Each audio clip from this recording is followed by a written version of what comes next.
আসসালামু আলাইকুম। আজকে অত্যন্ত গুরুত্বপূর্ণ একটি বিষয় নিয়ে আমার এই ভিডিও বানানো। আমার সম্মানিত এবং প্রাণপ্রিয় বন্ধুগণ, আমার সহপাঠী, শুভাকাঙ্ক্ষী, আশা করি সবাই ভালো আছেন। সবাইকে অভিনন্দন এবং শুভেচ্ছা। আমার আজকের ভিডিওটা একটু দীর্ঘ হবে, এই 60 মিনিট।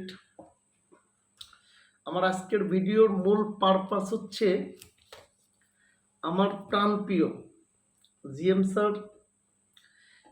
স্যারের লেখা বইটার নাম হচ্ছে রং বদলের গল্প। আমি সবসময় বরাবরই বই পড়ার চেষ্টা করি। আমার লাইফের মেন গোল হচ্ছে মিনিমাম 5,000 বই পড়া। এটি হচ্ছে আমার জীবনের একটি গোল।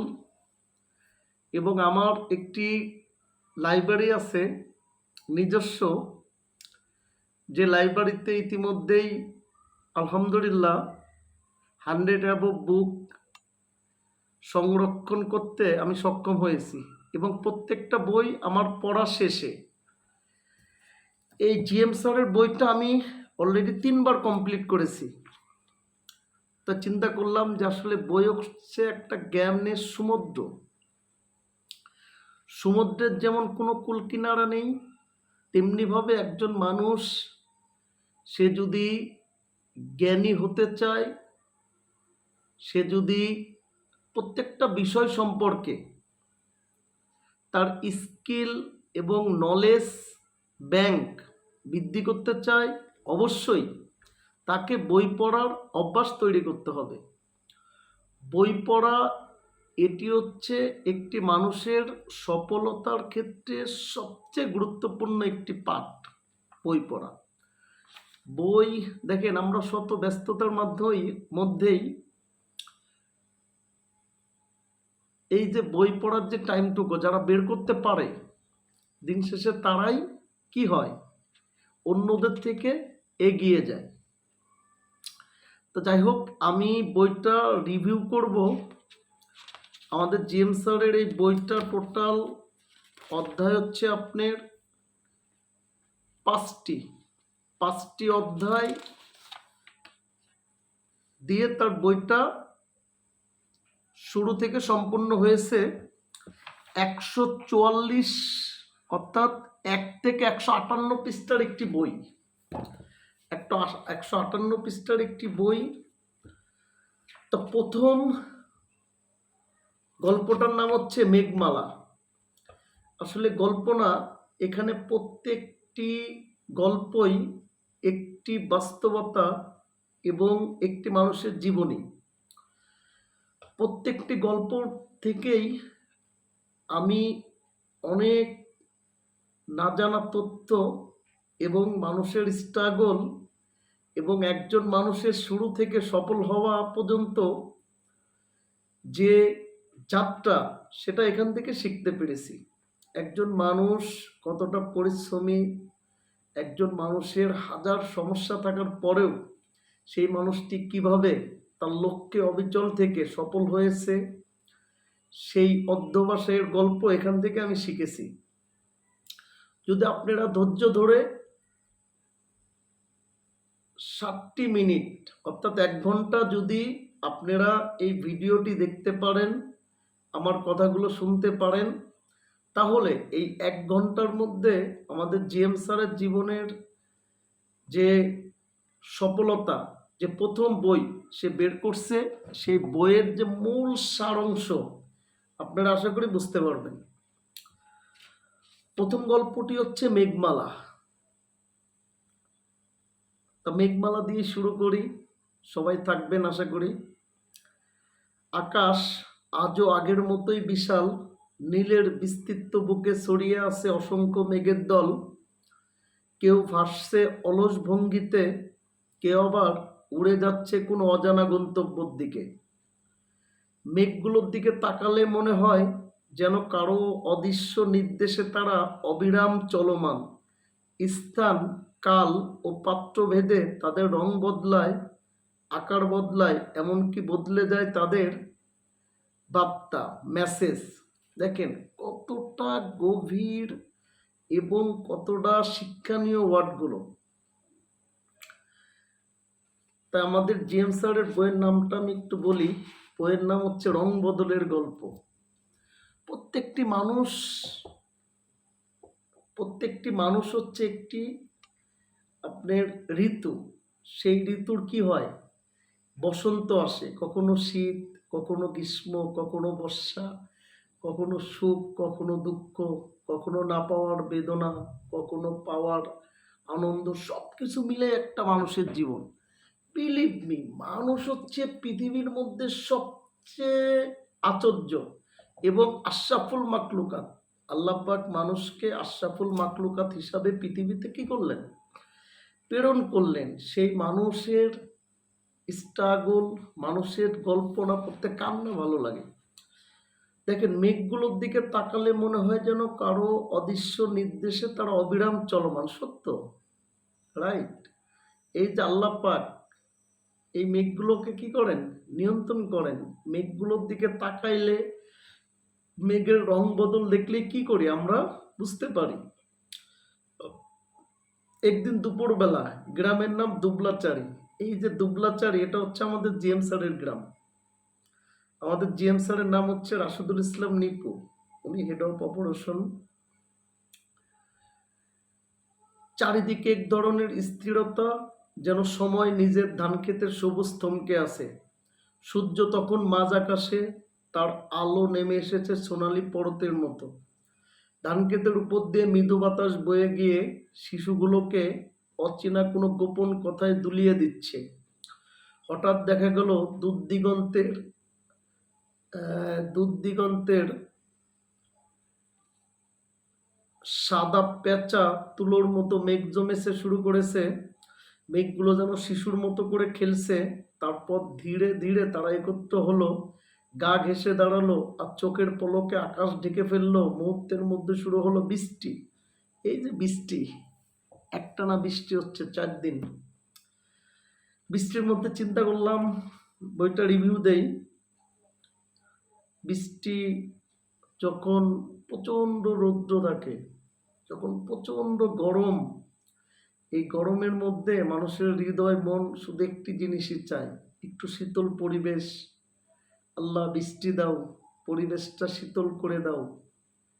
আবার দেখেন এই বৃষ্টি যখন অবিরাম নামা শুরু করে, তখন কত মানুষের হাজারো স্বপ্ন, কত মানুষের প্রাণ এই বৃষ্টির পানির কারণে যে বন্যাগুলো হয় সেখানে বিসর্জন দিতে হয়।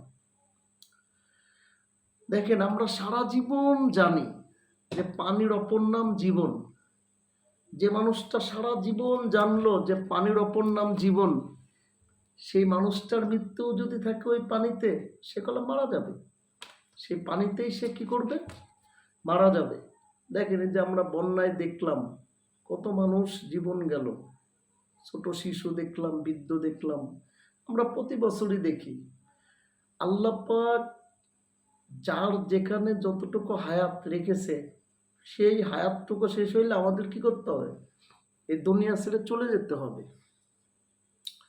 মৃত্যু এটি চিরন্তন এবং চিরসত্য, এটি আমার আপনাকে গ্রহণ করতে হবে। পৃথিবীতে জীবিত থাকা অবস্থায় আমার আপনার মূল গোল এবং মেন ফোকাস দুনিয়াবির পাশাপাশি পরকাল। দেখেন আমি আপনি দুনিয়াবি স্টুডেন্ট লাইফে যখন আমরা লেখাপড়া করেছি, ধরুন আমি যে পরীক্ষা দিব, সেটা আপনার সেই পরীক্ষার আগের দিন সেই প্রশ্নপত্র যদি আমি পেয়ে যাই, তাহলে ওই পরীক্ষায় 100-তে 100 নম্বর পেতে আমার কোনো সমস্যা হবে? কখনোই না। কেন? কারণ সেই প্রশ্নগুলো কি সেটা আমি ইতিমধ্যেই জানি। কিন্তু দেখেন একজন মুসলমান হিসাবে আমার আপনাকে মৃত্যুর পরে যে 3টা প্রশ্নের উত্তর নিয়ে যেতে হবে, 70, 80, 90, যে মানুষটা 100 বছর হায়াত পেল, সেই মানুষটা কলাম তার যখন জ্ঞান, সে নাবালক থেকে সাবালক হয়, তখনই কলাম সে জানতে পারে মৃত্যুর পরে তোমাকে 3টা কোশ্চেন করা হবে কবরে। একটা হচ্ছে মান রাব্বুকা, মান দিনুকা, মান নবিয়কা। তোমার দিন কি ছিল, তোমার রবকে, তোমার নবীকে।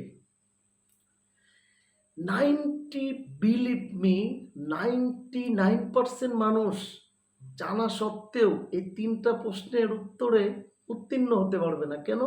কারণ ওই যে পরকাল, পরকাল নিয়ে দুনিয়া থাকা অবস্থায় একজন মানুষ সবচেয়ে বেশি উদাসীন থাকে।